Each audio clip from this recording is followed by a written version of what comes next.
接下來我們要來關心到的是北京正式的說要收回釣魚島，那日方不敢還手，是怕被滅嗎？今天就這些議題會一起的來做關心。另外呢，大陸針對於日本的禁令現在越來越嚴重，那麼已經引爆了這個特別的一些衝擊跟效應。等一下一起來關心的是赴日觀光人數现在腰斬再腰斬。好，趕快來看到的是，這是最新消息，也就是日本的首相高市早苗在奈良這邊，其實他安排了一場是事前沒有對外公布的古越交流的一個外交活動。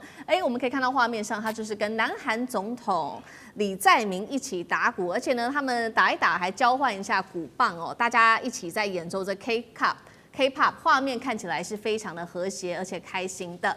有一個說法是，為什麼李在明今天要演這一出呢？因為他想要轉移焦點，就是因為現在中日在釣魚台的爭議已經越來越嚴重了，所以李在明呢，他借由這樣子的一個活動也轉移焦點，並且他在此刻突然間說了一些話。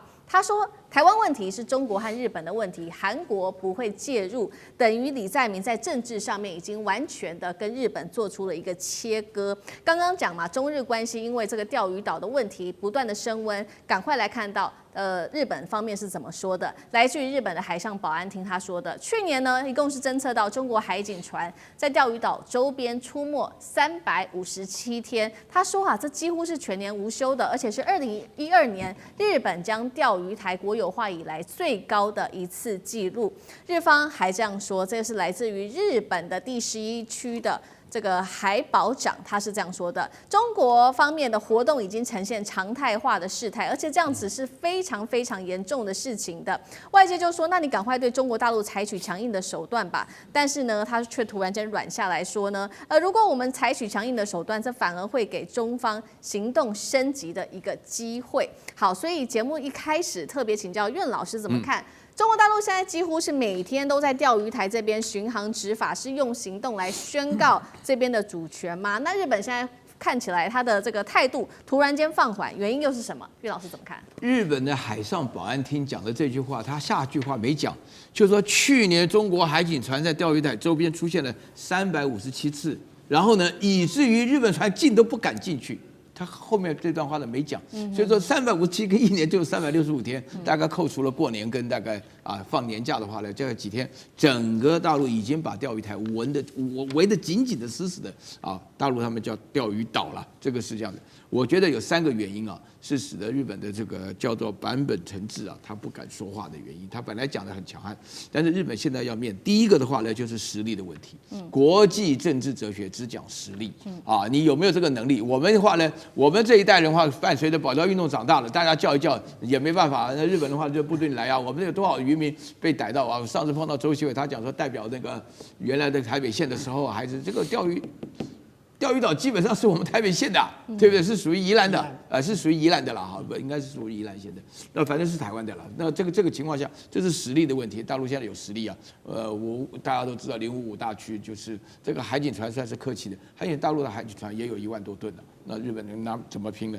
那第二個法理，我必須坦白講，這裡面講的釣魚台。就是說釣魚島，基本上它這個海峽是跟我們台灣海峽是連在一起的，就大陸棚啊是延伸到那邊去的，是美國私相授受給了他，所以我們從頭到尾的話呢就非常反對啊。到目前為止的話，我相信這個大家在當委員在讀大學的時候，對這個問題的立場應該非常明確。這站在嘛，就是國家守土有責嘛，對不對？你一般當民意代表的時候，像李登輝一樣說這釣魚台是日本人的話，人都做的話，到今天大家講起來都是個恥辱的話，對不對？然後第3個的話呢，日本人非常明白啊，我必須坦白在這邊講。大陸就在找機會啊，你來啊，你試試看啊，你開炮啊，你開第一槍啊，一下子搞不好就打到4國島去了，我告訴你，這不是開玩笑的。大陸就在找機會，你難道不看國際新聞？現在大陸要把日本搞成非武裝化啊，然後呢要搞成開發中國家，然後要搞成這個不敢吭聲，基本上的勢力範圍都是屬於這個大陸這邊管控的整個東海地區。所以你從這個情況下來講，你就可以發覺前一陣子遼寧號就已經繞過4國島，對不對？已經過了第一島鏈之後，就是基本上我說一句良心話哈，這個圍台政策我們感覺很恐怖啊。下一次聯合利劍就在圍日本了，就這種情況。所以說日本本身來講，他這個在主權的問題他都不敢太過於聲張，怕到時候真的連那個講，現在還有靠嘴巴講，到時候連講的機會都沒有了。好，中國大陸借由此釣魚島的事件，也是對日本做出一個警告，其實也是有前提的，因為我們看到日方他也不斷的在升高中日之間的緊張關係，原因就是他提前修訂了他的安保3法哦，並且呢強化太平洋防衛為他新的一個戰略核心。我們看到他的安保3法裡面提出了哪3點？首先，第一個硫磺島的港口擴建，第二個飛機跑道也在做準備了，第3個是雷達的監視網不斷的升級。另一方面，日本方面還不斷的強調日美同盟。日本的防衛大臣小泉進次郎最近呢前往夏威夷會晤美軍的這個印太司令，那接下來也會直奔華府跟美國防長會談。所以美國是不是也在強調這個有關於日美同盟呢？因為美軍也在配合在沖繩的第一島鏈上空公開進行高空自由落體，還有它的滲透演練，目標就是直指中國大陸的反介入體系。日本有辦法單就軍事實力來說跟中國大陸正面抗衡嗎？那他現在修訂安保3法的原因，幹哥又怎麼看？修訂這個安保3法其實有相當的意義在哈。安保3法其實內容都是針對硫磺島，我簡單介紹一下它裡面的內容，就是說硫磺島它的港口要擴建，然後它的飛機跑道要整建，還有呢就是要加裝先進的雷達。那這3步驟都做下去的話，你就會把硫磺島的那個地位提升不少，因為它處於那個在前線的第一島鏈的前線，是非常重要的島嶼。特別介紹一下硫磺島，1945年2月19日發生的硫磺島戰役，大家一定有看過，4個美軍抓着那個美國國旗，他就是本來已經那個國旗快倒了，然後他們一起去抓着那個美國國旗，4個美軍裡面其中有1個是原住民，這個拍成過電影。這是所有2次大戰最重要的一個象徵，美國打贏的象徵。我坦白告訴各位，硫磺島戰爭是假的，慘勝。你知道日軍死了多少人嗎？日軍死傷2萬人，美軍死傷多少人？美軍死傷28000人，當然死的比較少，6800人而已，受傷的有2萬多人。日軍是2萬人全部陣亡的啦，是這樣。那這樣對美國來講是不可承受。硫磺島之役打完之後，美國國會說，打這仗要幹什麼？死那麼多人，繞過它直接攻日本本土不就好了嗎？不過那張照片，歷史性的照片啊，就是美軍去一直把那個美國國旗給升起來，是激勵了很多美國人、美國民心啊。後來也促成了2次大戰，把日本徹底給打敗。那這次你說小泉進次郎他們要在那個硫磺島上面，硫磺島非常貧瘠。硫磺島只出產2樣東西，一種叫硫磺，就以此為名；另外一個是什麼？甘蔗，就這2樣東西而已。然後呢，它跟日本本土是飛機到不了的，為什麼？因為沒有航班要飛這個地方。那整個島只有1000人而已。那現在如果說你要派第1空艇團過去的話，第1空艇團是唯一能夠在這邊進行攀降訓練傘兵訓練的，還有。就是說，大規模的日本海上自衛隊艦艇可以到這個地方來幹嘛？進行演練的。這是陸海空3軍指定基地，在日本的陸地上只有一個3軍指定基地，叫做富士綜合演練，其他就是在硫磺島演練。所以他平常没有老百姓的，不是軍人就是礦工啊。那是有一個株式會社專門在這邊採礦。你現在要在這邊花那麼多力氣。要擺那麼多陣勢上去的話，代表什麼？代表你的軍國主義又復辟了嗎？那你想，大陸怎麼可以接受？他怎麼可以忍受？我可以跟你講，出現在那邊的大陸的核子潛艇會越來越多。為什麼？因為硫磺島是在戰史上面非常有名的一個地點。